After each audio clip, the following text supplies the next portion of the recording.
आज भाद्र कृष्णपक्ष द्वितीया माँ रामचंडीकर वार्षिक पूजा महोत्सव। चलित वर्ष कोरोना कटकणा हेतु बाहर दर्शन बेले कहीं आसीपार ना, केवल पूजक मानक नहीं पूजा ही कार्य संपन्न कराई।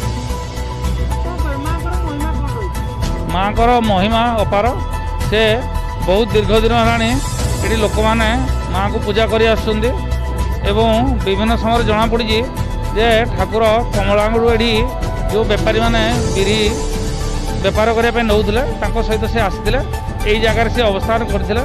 एणु से दिन देहर स्वप्न है आमर जो मैंने गाँव मुखिया थे प्रधान से तार विधि व्यवस्था करते लोक मान बहुत मनस्कामना पूर्ण हो बहुत आड़ विभिन्न अंचल लोक मैंने आस।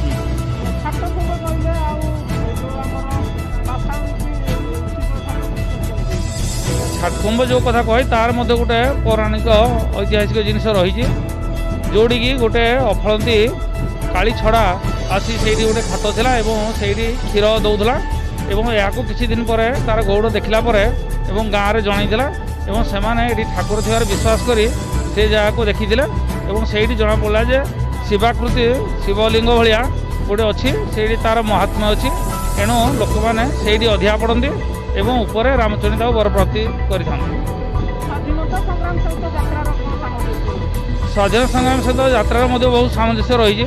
कारण जो भारत छाड़ आंदोलन होता 1942 मसीह से अगस्ट 9 तारिख में ये पड़ा यात्रा होता से समय किसी स्वाधीनता संग्राम आसी ये तिरंगा पताका उड़े से ब्रिटिश मैंने दमन करने बहुत दमन लीला करते तार स्मारकी ये प्रतिवर्ष से यात्रा दिन ही स्वाधीनता को मन पकड़ापी जातीय तिरंगा पताका ये उड़ी था।